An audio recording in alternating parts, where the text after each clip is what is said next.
सूत्रांकडून मिळालेल्या गुप्त माहितीनुसार मला कळलं की भायखळ्याच्या प्राणी संग्रहालयामध्ये प्राण्यांमध्ये आपापसामध्ये भांडणं सुरू झालेत. मग काय, मी भांडणं मिटवण्यासाठी पकडली भायखळ्याची लोकल. भायखळा ईस्टला उतरून लेफ्ट साईडला या ट्विन टावरच्या दिशेने मी थोडं अंतर चालत गेलो. असं थोडं अंतर पुढं जाऊन मी वळलो उजव्या बाजूला. या ठिकाणी माणसाने आपली कलाकारी दाखवत दोन्ही बाजूच्या भिंती पिचकाऱ्या मारून लाल केल्या होत्या. छोटी गुफा पार करून मी पोहोचलो प्राणी संग्रहालयाच्या गेटवर. प्राणी संग्रहालय उघडायच्या आधीच मी पोचल्यामुळं मोकळा वेळ असल्यामुळे मी घेतला दरपत्रक वाचून. माझ्या हातात बॅग बघून प्राण्यांनी नेमलेला CBI एजंट तिथं पोहोचला व माझी बॅग तपासण्याची मागणी माझ्याकडे करू लागला. बॅगेमध्ये काही नसलेलं बघून एजंट थोडा नाराज होता. मग मी त्याची नाराजी घालवण्यासाठी बाजूच्या दुकानातून बिस्किट देऊन दिलं. मग एजंटनं मला जाण्याची परवानगी दिली. तेवढ्यात माझी नजर 2 व्यक्तींवर पडली, जी की रस बनवण्यासाठी लागणाऱ्या उसांच्या अफरातफरी करताना दिसले. त्यांना माझ्यावर डाऊट येऊ नये म्हणून एक ग्लास रस पिला आणि निघालो प्राणी संग्रहालयाकडं. प्राणी संग्रहालयाकडे येताना माझी नजर एका उंच टावरवरती गेली, ज्याच्यावरती 2 घड्या लावल्या होत्या. घड्यांकडे बघून मला वाटलं की त्या बंद आहेत, पण त्या एकदम चालू होत्या आणि ॲक्युरेट टाईम दाखवत होत्या. मग मी गेलो प्राणी संग्रहालयामध्ये. प्राणी संग्रहालयामध्ये ही पहिलीच वेळ असल्यामुळं समजत नव्हते की कुठल्या बाजूला जायचं आहे.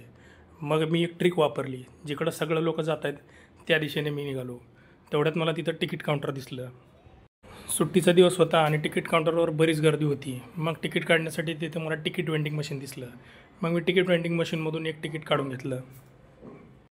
तिकीट काढण्यासाठी मी एकटाच असल्यामुळे इंडिव्हिज्युअलवर क्लिक केलं आणि एक तिकीट सिलेक्ट करून नेक्स्ट केलं. तिथं मोबाईल नंबर विचारत होता, जो की ऑप्शनल होता. मी नेक्स्ट केलं आणि QR कोड आला. मग QR कोड स्कॅन करून मी पेमेंट केलं आणि तिथून तिकीट घेतलं आणि तिकीट घेऊन मी निघालो पुढं.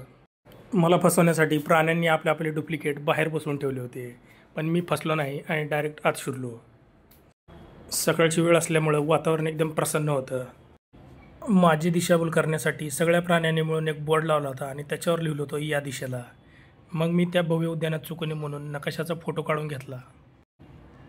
वीर माता जिजाबाई भोसले उद्यान व प्राणी संग्रहालय याची स्थापना 1861 केली गेली. यामध्ये 256 प्रजातींचे 4131 वृक्ष आहेत. त्यातील अनेक भव्य वृक्ष 100 वर्षापेक्षा जुने आहेत. थोडं पुढं गेल्यानंतर रस्त्यामध्ये एक भली मोठी तोफ होती. तिथून मी निघालो थोडं पुढं जाताच माझी चकमक झाली स्लॉथ बिअरशी, पण तो आतमध्ये असल्यामुळं मी वाचलो. अस्वलाला पाहण्यासाठी बरीच वाट बघितली, पण सकाळची वेळ असल्यामुळं दोन्ही अस्वलं आराम करत होते आणि बागेत साफसफाईचं काम देखील चालू होतं. मग मी तिथून थोडं पुढं निघालो.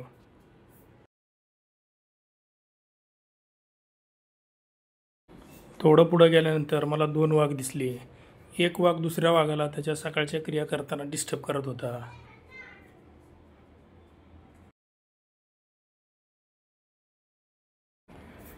उन्हाळ्याचे दिवस असल्यामुळं गरमीही प्रचंड जाणवत होती. त्यामुळे वाघाने गरमीपासून स्वतःचा बचाव करण्यासाठी पाण्यामध्ये उडी घेतली व वाघ आंघोळ करू लागला. वाघाची आंघोळ झाली. वाघानं आंघोळ आटपल्यानंतर मी निघालो चित्त्याकडं. तो पुढं जाताच मला त्या ठिकाणी चित्ता दिसला. चित्त्याकडून त्याचं काहीतरी गवतामध्ये हरवलं होतं व चित्ता ती हरवलेली गोष्ट गवतामध्ये शोधण्याचा प्रयत्न करत होता. बराच वेळ त्यांनी शोध घेतला, पण त्याला ती वस्तू काही सापडली नाही. बराच वेळ शोध घेतल्यानंतर चित्त्याला त्याची हरवलेली गोष्ट सापडत नव्हती. चित्त्याने रागारागामध्ये गवत खायला सुरुवात केलं.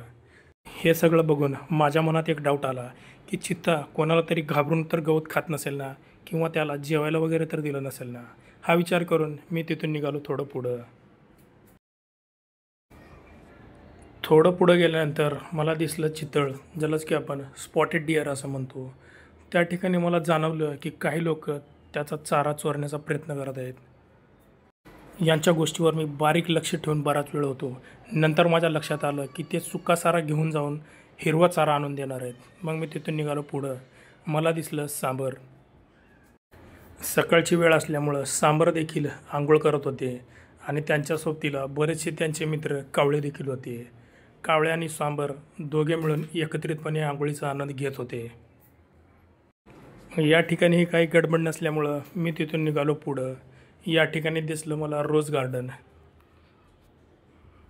जो की एक बराच मोठा सर्कल होता.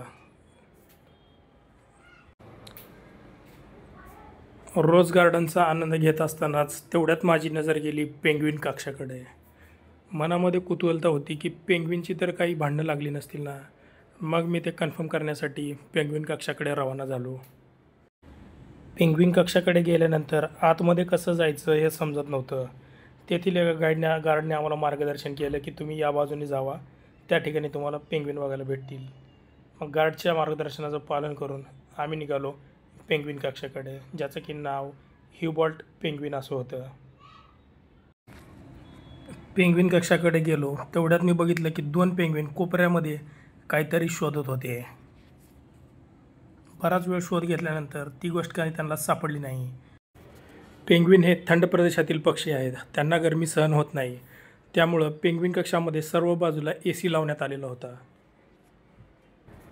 त्या पेंग्विन कक्षामध्ये बरेचसे पेंग्विन पक्षी होते आणि प्रत्येकाच्या हाताला एक टॅगसारखं काहीतरी बांधण्यात आलेलं होतं. बहुतेक तो त्या पेंग्विनची हेल्थ ट्रॅक करण्यासाठी काहीतरी एखादा टॅग असावा. 2 पेंग्विन पाण्यात पोहत आहेत बघून तिसऱ्या पेंग्विनला राहिलं नाही व त्याने देखील पाण्यात उडी मारली व मित्रांसोबत पोहण्याचा आनंद घेऊ लागला.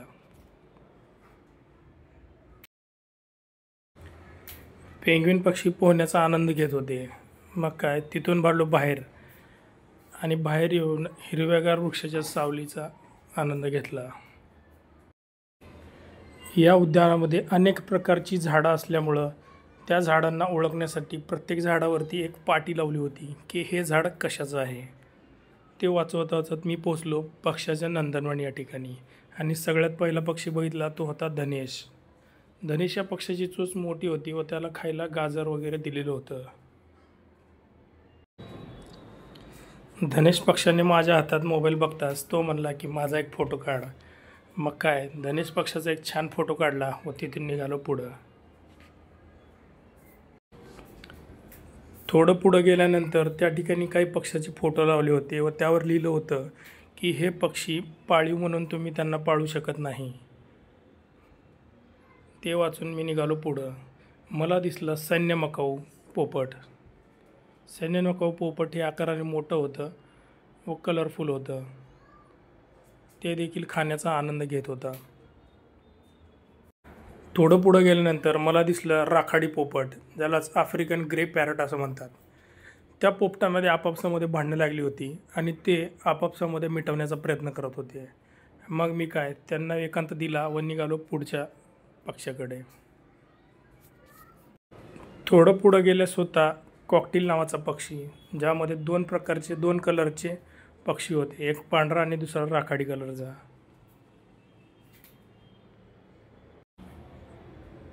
त्याच पोपटाच्या खालच्या बाजूला हिरवं गवत होतं, त्यामध्येच मोर देखील बसला होता. सकाळची वेळ असल्यामुळे तो देखील आराम करत होता. थोडं पुढं गेल्यानंतर त्या ठिकाणी मी बघितला बुट्टी कासव, ज्याच्यावरती की असं डायमंड टाईपचा शेप बनलेला आहे व हे शक्यतो पाण्याच्या बाहेर राहतात. अशाच प्रकारचे या ठिकाणी अनेक प्रकारचे कासव देखील होती. त्यामधलीच काही कासव होती जे की पाण्यातील कासव होते. त्यातील एका कासवाने माझ्या हातात मोबाईल बघून तो जवळ आला व म्हणाला की माझा फोटो काढा. मग मी काय, डायरेक्ट त्याची व्हिडिओ शूटिंगच करून टाकली. नंतर कासवाला मी बोललो की आता मी तुला सोशल मीडियावर टाकणार आहे व तुला व्हायरल करणार आहे. कासव घाबरलं व तिथून पळून गेलं.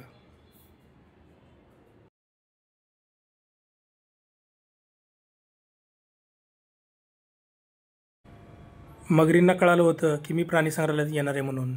मग काय, त्यांनी त्यांचे सिक्रेट एजंट दरवाजावरती तैनात केले होते.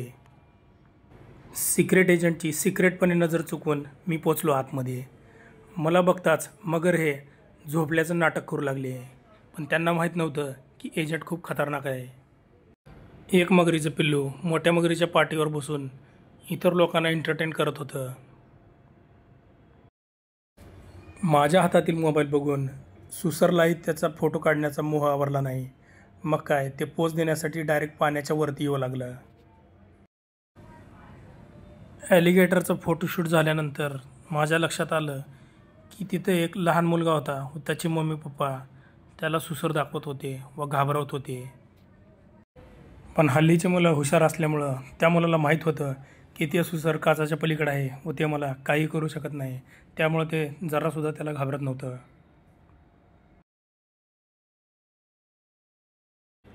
मगर आणि सुसर बघून पुढे निघाल्यानंतर हा होता आपला शेवटचा टप्पा. ही होती एक भली मोठी जाळी ज्यामध्ये अनेक प्रकारचे पक्षी ठेवलेले होते आणि या पक्ष्यांना खाण्यासाठी इथे सकाळी सकाळी मासे वगैरे दिले जातात छोटे छोटे. थोडं पुढं गेल्यानंतर मला एक पक्षी दिसला जो की गर्लफ्रेंड सोडून गेल्यामुळं खूप नाराज होता. मग मी त्याला समजवलं, जाऊ दे, गर्लफ्रेंड ही बससारखी असते, एक जाते दुसरी येते. मग काय, मी त्याला समजवलं व त्यातून निघालो पुढं. पूर्ण प्राणी संग्रहालय फिरून घेतल्यानंतर माझ्या असं लक्षात आलं की एजंटने दिलेली माहिती खोटी होती. मग मी एजंटला फोन केला आणि त्याच्या पगारीतून ₹2.35 कापून घेतले. एजंटने नाराज होऊन त्याचा राजीनामा फोनमधून मला फेकून मारला. उद्यानाच्या बाहेर पडताच त्या ठिकाणी मला एक छोटंसं दुकान लावलेलं दिसलं, ज्याला की खटाईचं दुकान म्हणतात.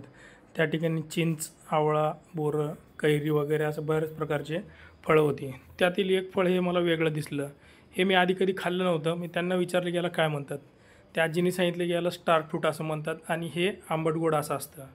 मग हे फळ पहिल्यांदाच बघितलं होतं आणि ह्याला खाण्यासाठी मनामध्ये थोडी उत्सुकता होती.